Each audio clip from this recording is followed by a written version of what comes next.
كأس العرب يصل إلى آخر محطاته حيث نهائي البطولة الذي سيجمع بين الأردن والمغرب.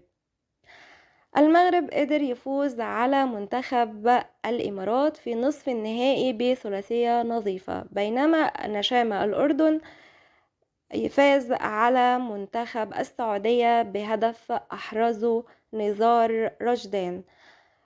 هل المنتخب المغربي سيحصد اللقب الثاني في تاريخه في بطولة كأس العرب، أم سيكون للنشامة رأي آخر ويفوز بأول ألقابهم في هذه البطولة اللي بينت لنا إن هي بطولة كبيرة وعريقة وليست بطولة ودية زي ما مسؤولي مصر ولاعيبة المنتخب المصري كانوا شايفينها؟ البطولة العربية أظهرت فنيات كبيرة جدا. كل الناس دلوقتي بقت بتتمنى من الفيفا ان هم يخلوها لنا كل سنتين وليس 4 سنوات. البطولة العربية اصبحت من البطولات الكبرى اللي تستحق المشاهدة، خلتنا كلنا مستنيين المباريات بتاعة هذه البطولة ونتفرج على مجموعة من اللاعبين والمنتخبات القوية. المنتخب الأردني اللي سعى خلال السنوات الماضية إنه يحصد ألقاب أو إنه يتأهل لبطولة زي بطولة كأس العالم 2026 لأول مرة في تاريخه، والمنتخب الأردني وصل لنهائي كأس العرب. منتخب الأردن حصد وصيف البطولة الآسيوية أو كأس الأمم الآسيوية. المنتخب الأردني كان سبب في ظهوره بهذه الطريقة وبهذا الشكل الرائع. كان وراه الأكاديميات اللي كان سببها وإنشائها المدرب العظيم الأسطورة الراحل المصري كابتن محمود الجوهري رحمة الله عليه، واللي بيقولوا في الأردن إن في شارع باسمه. طبعا ده تقديرا لمجهوده في الكرة الأردنية. المنتخب الأردني قدر يثبت لكل العرب إنه فريق كبير، فريق يحترم، فريق له تقديره، يمتلك مجموعة من اللاعبين الكبار رغم صغر سنهم.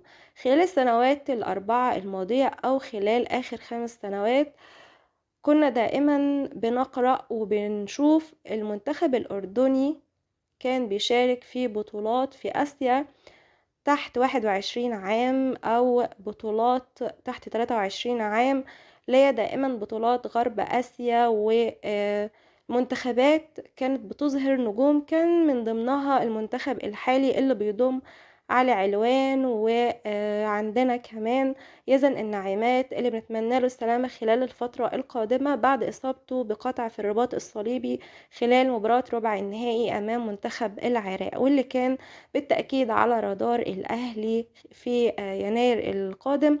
ولكن قدر الله ما شاء فعل، ويزن يرجع أقوى وأفضل خلال الفترة القادمة بعد إجراءه عملية الرباط الصليبي. المنتخب الأردني يستحق الإشادة والتقدير. اتعلموا يا لاعيبة مصر، اتعلموا يا مسؤولي مصر من التجربة الأردنية. أما لو جينا للتجربة المغربية واللي مهما نقول عنها مش هنديلهم حقهم بعد التطور والطفرة العظيمة اللي حصلت في الكرة المغربية خلال السنوات الأخيرة. منتخب بيصل للمربع الذهبي بمونديال العالم 2022 ويحصد المركز الرابع. منتخب يصل إلى نهائي كأس العالم للشباب بتشيلي 2025 ويحصد اللقب. منتخب بيصل للدور ربع النهائي أو الدور ال16 في بطولة كأس العالم للناشئين. منتخب يصل لنهائي كأس العرب. منتخب من المرشحين للفوز ببطولة كأس الأمم الأفريقية. يبقى احنا بنتكلم على طفرة كبيرة جدا بتشهدها الكرة المغربية، ويجب التعلم من هذه التجربة الكبيرة وما نكبرش في الغلط ونقول ان احنا ماشيين على الطريق الصحيح. المغرب عملت أكاديمية طلعت لاعبين، الأردن كان عندها أكاديميات كذلك طلعت لاعبين ونجوم.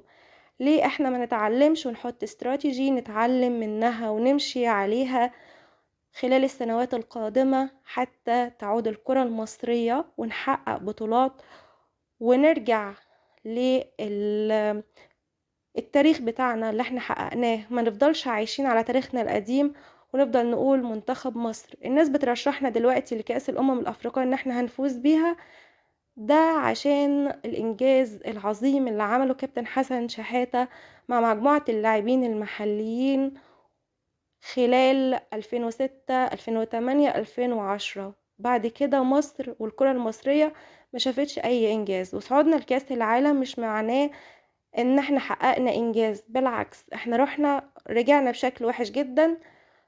تمنينا ان احنا ما كناش رحنا كأس العالم اصلا خلال 2018، وبالتالي نتمنى النظرة لهذه التجارب العظيمة في الوطن العربي في افريقيا وفي اسيا. مصر مش اقل من المنتخبات اللي بتطور من نفسها، مش عيب ولا غلط ان احنا نشوف ايه الاخطاء بتاعتنا ونعالجها.